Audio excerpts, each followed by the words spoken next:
Bismillahirrahmanirrahim. Assalamualaikum warahmatullahi wabarakatuh. Selamat pagi, selamat berjumpa kembali kepada anak-anakku semua, yang mana pada kesempatan hari ini kita masih diberi rahmat, taufik dan hidayah oleh Allah Subhanahu wa Ta'ala untuk belajar bersama, yaitu mata pelajaran PPKN. Kepada anak-anak semua, sebelum kita belajar PPKN, marilah kita semua berdoa, yaitu doa untuk belajar supaya kita nanti bisa berhasil. Berdoa mulai.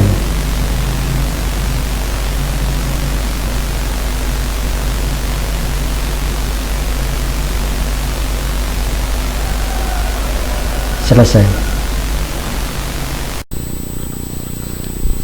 Oke, pertemuan kali ini kita masih membahas mengenai nilai-nilai Pancasila dalam kerangka praktek penyelenggaraan pemerintahan negara, yang mana pada subbab yang pertama mengenai sistem pembagian kekuasaan Republik Indonesia sudah kita bahas.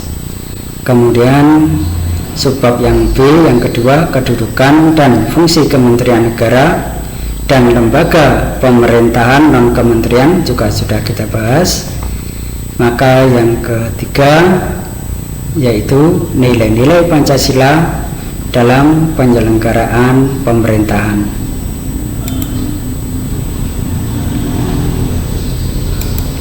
Oke,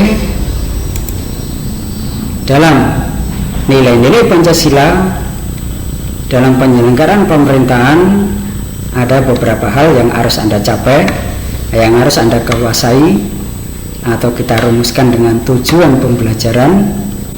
Yang pertama yaitu menjelaskan sistem nilai Pancasila. Yang kedua, menunjukkan nilai-nilai Pancasila dalam penyelenggaraan pemerintahan negara. Jadi ada dua tujuan pembelajaran pada pertemuan kali ini, yaitu menjelaskan sistem nilai Pancasila.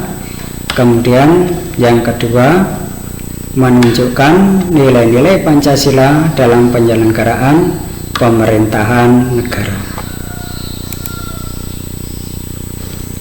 Oke, kita lanjut mengenai menjelaskan sistem nilai Pancasila. Kita definisikan dulu mengenai pengertiannya, yaitu sistem. Sistem adalah sesuatu yang terdiri dari beberapa unsur yang satu dengan yang lain berbeda namun saling berkaitan dan membentuk suatu kesatuan yang dapat diterapkan secara konsisten. Maksudnya di sini, sistem itu syarat yang pertama terdiri dari beberapa unsur, beberapa komponen, beberapa bagian. Nah, itu dinamakan beberapa unsur nih, yang mana bagian itu berbeda-beda, namun mereka saling berkaitan, ada hubungannya, membentuk suatu kesatuan yang dapat diterapkan secara konsisten. Misalkan dalam pemerintahan itu ada menteri olahraga, ada presiden, ada menteri keamanan. Nah, mereka berbeda-beda, tapi mereka itu saling berkaitan. Maka sistem pemerintahan itu juga dikatakan sistem. Oke, kembali ke sistem nilai Pancasila. Sistem kita artikan ini, silakan Anda ulang sendiri nanti. Kemudian yang kedua adalah sistem nilai. Kita gabung. Sistem nilai adalah konsep atau gagasan yang menyeluruh mengenai sesuatu yang hidup dalam pikiran seseorang atau sebagian besar anggota masyarakat tentang apa yang dipandang baik. Ini adalah sistem nilai. Kemudian kita gabung lagi mengenai sistem nilai Pancasila. Apa itu sistem nilai Pancasila? Yaitu mengandung serangkaian nilai, yaitu nilai ketuhanan, kemanusiaan, persatuan, keadilan. Kelima nilai tersebut merupakan satu kesatuan yang utuh, tidak terpisahkan, mengacu kepada tujuan yang satu. Inilah yang dikatakan Pancasila sebagai nilai atau sistem nilai tadi. Jadi ada unsurnya berbeda-beda, yaitu ada unsur ketuhanan, kemanusiaan, persatuan, kemudian kerakyatan dan keadilan. Ini berbeda-beda, namun mereka saling berkaitan atau tidak terpisahkan dalam mengacu atau mencapai tujuan yang satu.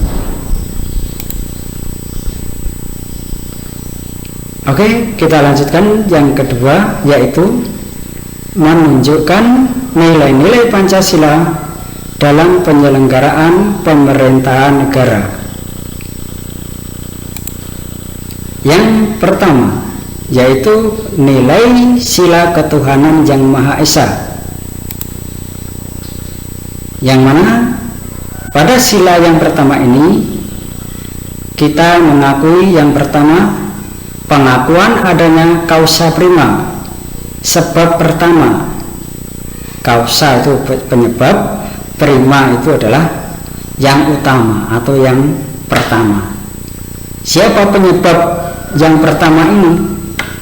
Tidak aja di Indonesia tapi di dunia. Maka bangsa Indonesia mengakui adanya Tuhan yang Maha Esa. Kemudian yang kedua, menjamin penduduk untuk memeluk agama masing-masing dan beribadah menurut agamanya. Ini adalah nilai dari sila yang pertama. Yang ketiga, tidak memaksa warga negara untuk beragama, tetapi diwajibkan memeluk agama sesuai hukum yang berlaku.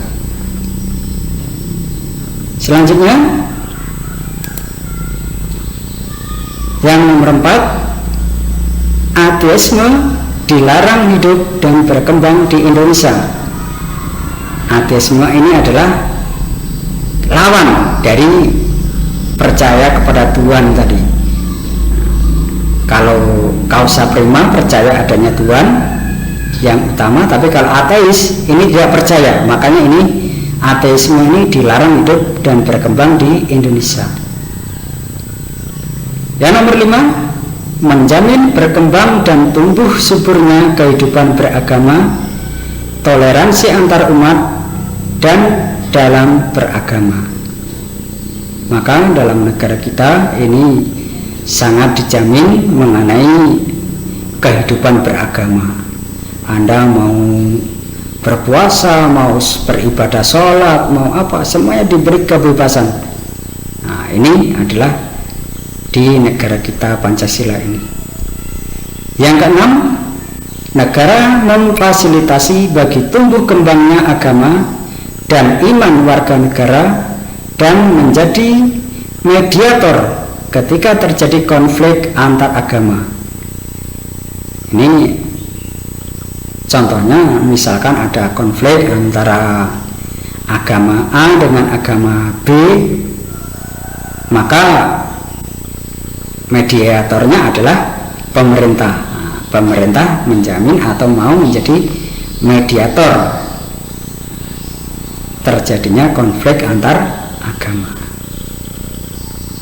Oke, selanjutnya adalah sila yang kedua, yaitu kemanusiaan yang adil dan beradab. Ada apa saja nilai-nilai yang terkandung dalam sila kemanusiaan yang adil dan beradab ini?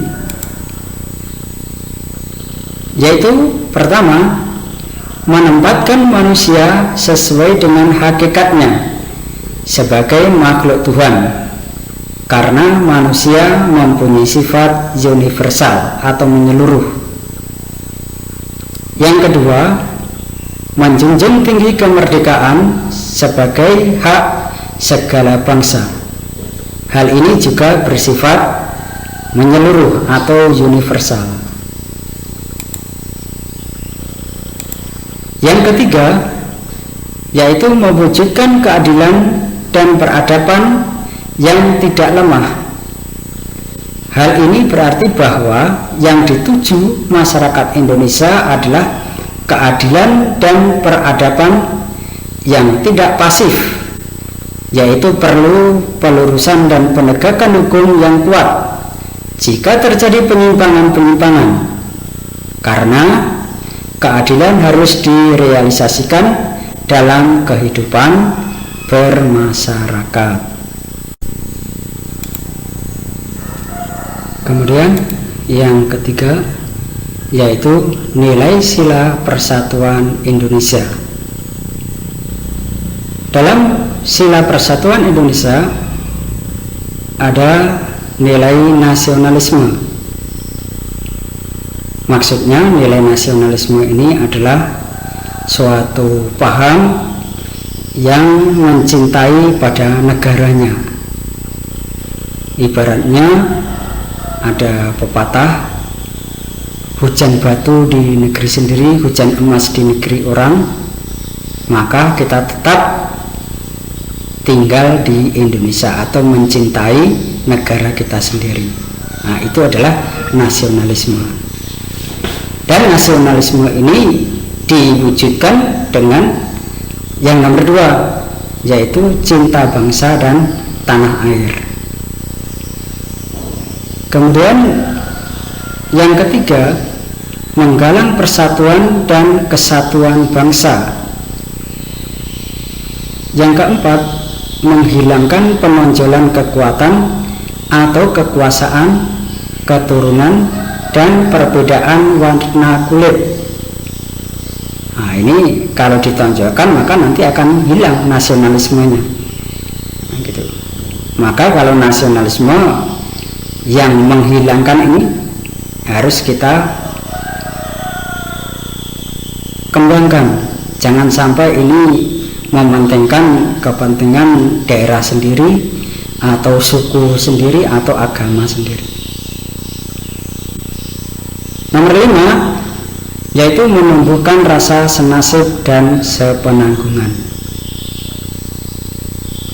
Itu nilai-nilai dari sila persatuan Indonesia. Kemudian sila yang keempat, yaitu kerakyatan yang dipimpin oleh hikmat kebijaksanaan dalam permusyawaratan perwakilan. Nilai yang terkandung dalam sila ini, yang pertama adalah hakikat sila ini adalah demokrasi. Demokrasi dalam arti umum, yaitu pemerintahan dari rakyat, oleh rakyat, dan untuk rakyat. Ini yang inti daripada atau pengertian demokrasi yang paling mudah kita pahami. Ini adalah inti daripada sila kerakyatan yang dipimpin oleh hikmat kebijaksanaan dalam permusyawaratan perwakilan. Kemudian yang nomor 2, yaitu permusyawaratan, artinya mengusahakan putusan bersama secara bulat, baru sesudah itu diadakan tindakan bersama. Di sini terjadi simpul yang penting, yaitu mengusahakan putusan bersama itu secara bulat.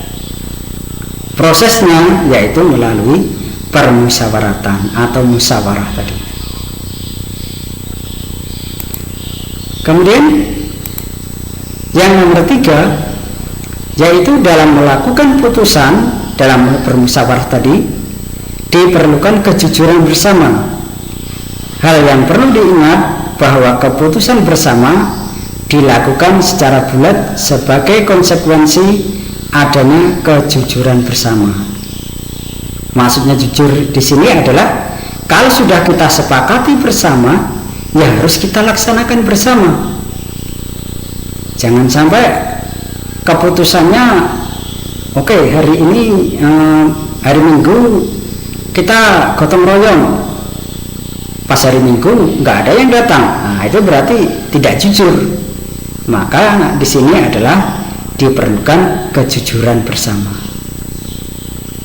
Nomor 4, perbedaan secara umum demokrasi di negara barat dan di negara Indonesia, yaitu terletak pada permusyawaratan rakyat.